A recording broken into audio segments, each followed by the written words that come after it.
నా 5 ఏళ్లలో నా వల్ల మీకు లాభం కలిగితే నాకు ఓటేయండి. ప్రతి సిద్ధం సభలో చెప్పాడు. అది పాజిటివ్. ఏ పార్టీ అయినా ఇప్పుడు మోడీ ఎక్కడ అనలే నేను 10 ఏళ్ళ నా పాలన మీకు నచ్చితే ఓటేయండి అన్నాడు. మీరు చూడండి, అది లేదు క్యాంపెయిన్లో. క్యాంపెయిన్ వల్ల ఇండియా కూటమి కాంగ్రెస్ అధికారంలోకి వస్తే రిజర్వేషన్లు తీసుకెళ్లి ముస్లింలకు ఇస్తారు, కాంగ్రెస్ అధికారంలో వస్తే మీ మంగళసూత్రాలు తీసుకుపోయి ముస్లింలకు ఇస్తారు, కాంగ్రెస్ అధికారంలో వస్తే మీ ప్లాట్లు తీసుకుపోయి ముస్లింలకు ఇస్తారు, కాంగ్రెస్ అధికారంలోకి వస్తే పాకిస్తాన్లో ఆనందపడతారు. ఇదే చెప్పాడు తప్ప కాంగ్రెస్ ముక్త భారత్ అన్న మోడీ రోజు కాంగ్రెస్ గురించి మాట్లాడాడు. కానీ ఎక్కడ నేను 10 ఏళ్ళు పాలించాను, మీకు ఇంకో నా 10 ఏళ్ల పాలనలో మీకు లాభం జరిగితే నాకు ఓటేయండి అనే క్యాంపెయిన్ తీసుకోలేదు. కానీ ఆంధ్రప్రదేశ్లో జగన్మోహన్ రెడ్డి ధైర్యంగా చెప్పిన మాట అది. రేపు ప్రజలు ఎన్నుకుంటారా లేదా చూద్దాం, ఇంకో 3-4 గంటల్లో తేలిపోతుంది. కానీ నా వల్ల మీకు లాభం జరిగితే ఓటేయండి అన్నాడు. కానీ టీడీపీ ఆ రకం క్యాంపెయిన్ చేయలేదు.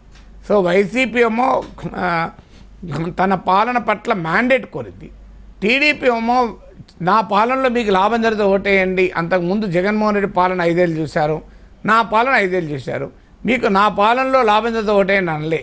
జగన్మోహన్ రెడ్డి పాలనలో నష్టం జరిగింది, జగన్ సైకో, జగన్ ఆంధ్రప్రదేశ్ను భ్రష్టు పట్టించాడు, మీరు ఓటేయద్దు. ఇక చివరికి వచ్చే వరకు సూపర్ 6 కూడా పక్కకు పోయింది.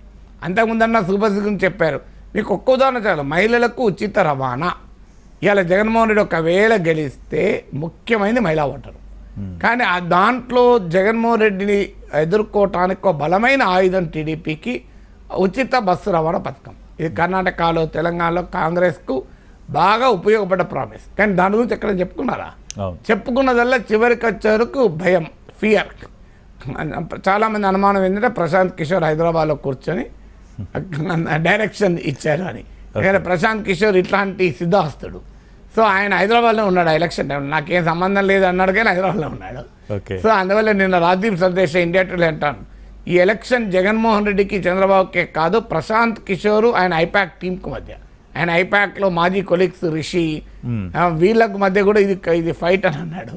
రాబిన్ శర్మ వీళ్ళ మధ్య కూడా ఫైట్ అని. సో అందువల్ల ఫండమెంటల్ థింగ్ ఏంటి, లాస్ట్కి వచ్చే వరకు భూమి మీద ఆశ పెట్టుకున్నారు. అంటే భూమి జగన్ వస్తే భూమి పోతుంది అని ల్యాండ్ టైటిలింగ్ యాక్ట్ పైన ఆశ పెట్టుకున్నాడు. అంటే పాజిటివ్ కన్నా negative sentiment, negative emotions Rouse చేయడం ద్వారా టీడీపీ గెలవాలని ప్రయత్నం చేసింది. అందువల్ల ఇప్పుడు జగన్మోహన్ రెడ్డి తన పాలనకు అడిగిన పాజిటివ్ మ్యాండేట్కు ప్రజలు అనుకూలంగా స్పందిస్తారా, కూటమి రౌజ్ చేసిన ఫియర్స్ జగన్ వస్తే భూమి పోతుందని చెప్పిన నెగిటివ్ ఎమోషన్కు ప్రజలు ఎక్కువ రియాక్ట్ అవుతారో చూడాలి. జనరల్ ప్రిన్సిపల్ అయితే negative emotions are stronger than positive emotion, psychology చెప్పేది. అందుకే కూటమి గెలుస్తున్న వాతావరణం రావడానికి కూడా కారణం అది.